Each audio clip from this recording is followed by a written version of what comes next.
नमस्कार, मनस्विनीज किचनमध्ये तुमचे खूप स्वागत आहे। तर आज आपण बनवणार आहे डाळ कोबी। तर त्यासाठी लागणारे साहित्य आहे 7 ते 8 लसणाच्या पाकळ्या, मिरची, कोथिंबीर, कढीपत्ता, 4 ते 5 तास भिजवून घेतलेली डाळ आणि बारीक चिरलेला कोबी। तर चला तर आपण फोडणीची तयारी करूया। कढईमध्ये आपण 2 चमचे तेल घेणार आहे।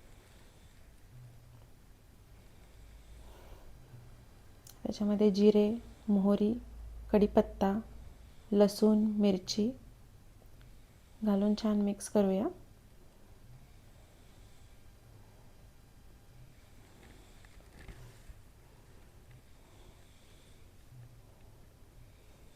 याच्यामध्ये हळद आणि हिंग टाकू।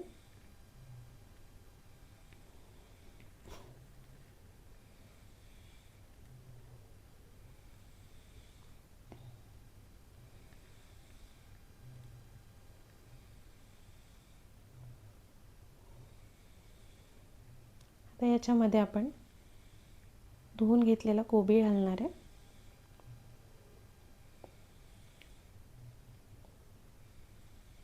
हे सगळे एकजीव करून घेऊया।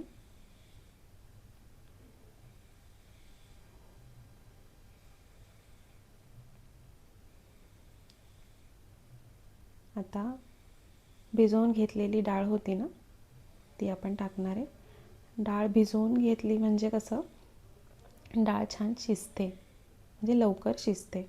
आता याच्यामध्ये आपण कोथिंबीर घालूया। कोथिंबीर भरपूर टाका, कोथिंबीर छान लागते भाजीमध्ये। आता झाकण लावून आपण 10 मिनिट वाफेवर शिजवूया। 2-3 मिनिटांनी झाकण उघडून आपल्याला थोडंसं हलवून घ्यायची आहे भाजी।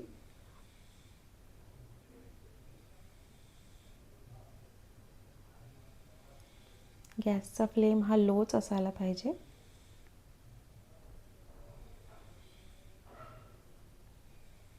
तर बघा आपली डाळ ही छान शिजले। रेसिपी आवडल्यास चॅनलला लाईक, शेअर अँड सबस्क्राईब करायला विसरू नका। थँक्यू।